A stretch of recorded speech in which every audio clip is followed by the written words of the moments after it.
General एक्सैसमेंट department chairman TPCC నేను ఒకటే ఉన్నాను.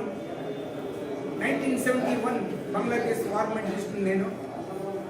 ప్రత్యేకంగా ఈరోజు కమమరేటివ్ విజయ్ దివస్ 1971 వార్లో మన భారతదేశం బంగ్లాదేశ్ని ఏ విధంగా సపరేట్ చేసి వాళ్ళకు పెద్ద లిబరేషన్ ఇచ్చిండ్రు కాబట్టి దాని గురించి ప్రతి సంవత్సరము ఈ ఒక కమమరేటివ్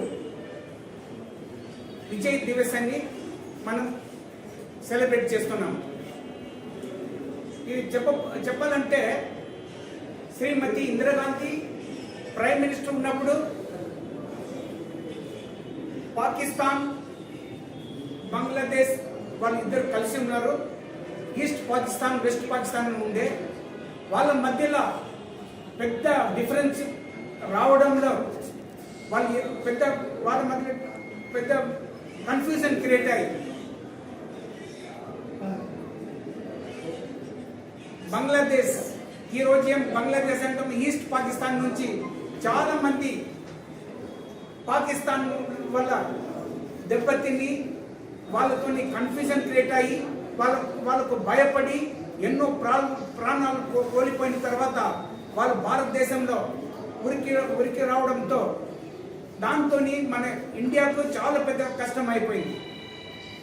లెక్కలేని రిఫ్యూజీస్ మన భారతదేశంలో వస్తున్నారు కాబట్టి శ్రీమతి ఇందిరాగాంధీ మొత్తం వరల్డ్లో తిరిగి ప్రతి కంట్రీ దగ్గర మాట్లాడి ఇది మేము చాలా బాధలో ఉన్నాము, తప్పకుండా మొత్తం వరల్డ్లో ఎన్ని నేషన్స్ ఉన్నాయో ఈ ఒక్క ఈస్ట్ పాకిస్తాన్ వెస్ట్ పాకిస్తాన్ బాధని మీరు వినాలని ఆ ఉద్దేశంతో సో అందరినీ పోయి బతిమలాడింది ప్రతి కంట్రీ ప్రైమ్ మినిస్టర్ ప్రెసిడెంట్ దగ్గర. కానీ ఎవరు అది పట్టించకుండా చాలా చాలా రోజులు అట్లనే దాదాపు ఒక సంవత్సరం ఆ ఒక బంగ్లాదేశ్ ఈస్ట్ పాకిస్తాన్ని ఎంతో ఇబ్బంది పెట్టి ఎన్నో మంది వేలాది మంది చనిపోయిన తర్వాత ఆ ఒక బాధ మన భారతదేశంలో చాలా ఇబ్బంది పడింది. ఎందుకంటే రెఫ్యూజీ దినాం రావడము మన భారతదేశమే చాలా కష్టం ఉన్నాయి కాబట్టి మన దేశం నడపాలంటే మనకు కష్టం ఉన్నాయి. ఈ మధ్యలో వీళ్ళు వచ్చి మన భారతదేశంలో రెఫ్యూజీగా వస్తే వాళ్ళని ఎట్లా చూడాలా, ఎట్లని వాళ్ళు కాపాడాలా, ఎట్లా వాళ్ళకి ట్రీట్మెంట్ ఇవ్వాలా, చిన్న పిల్లల్ని ఎట్లా కాపాడాలని ఆ ఉద్దేశంతో చాలా బాధలో ఉన్నారు వాళ్ళు.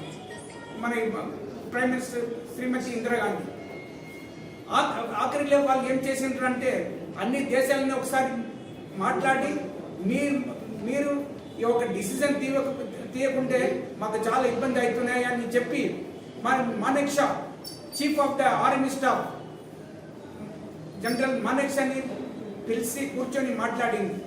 ఇప్పుడు మన భారతదేశం రక్షించాలంటే ఒకటే ఒక మార్గం ఉన్నాయి, అది ఏమంటే మనం యుద్ధం చేయాలి, వార్ చేయాలా. సో మానేక్ షా వాళ్ళిద్దరు కూర్చొని మాట్లాడి వాళ్ళు ప్లాన్ చేసిండ్రు ఎట్లా చేద్దాము, ఎట్లా మనం అటాక్ చేద్దాము, ఎట్లా మనం గెలుస్తామని. ప్రైమ్ మినిస్టర్ మానేక్ షా ఇద్దరు కలుసుకొని ఒకరొకరి మాట వాళ్ళు విని మంచి అండర్స్టాండ్తో వాళ్ళు వార్కు పోయిండ్రు. వార్లో పోయేటప్పుడు జనరల్ మానేక్ షా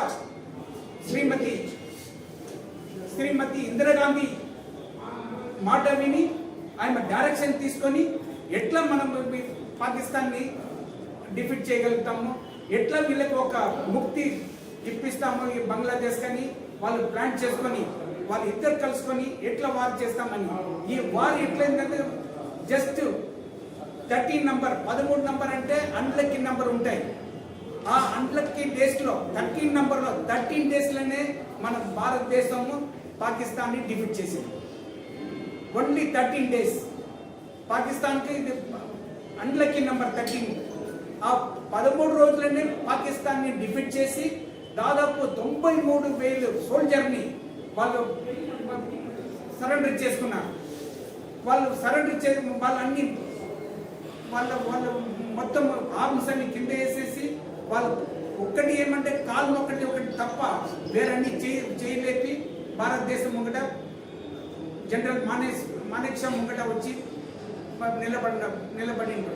వాళ్ళు 93,000 ఆగ్రాలో వాళ్ళకు అక్కడ స్థలం ఇచ్చి దాదాపు నెల రోజుల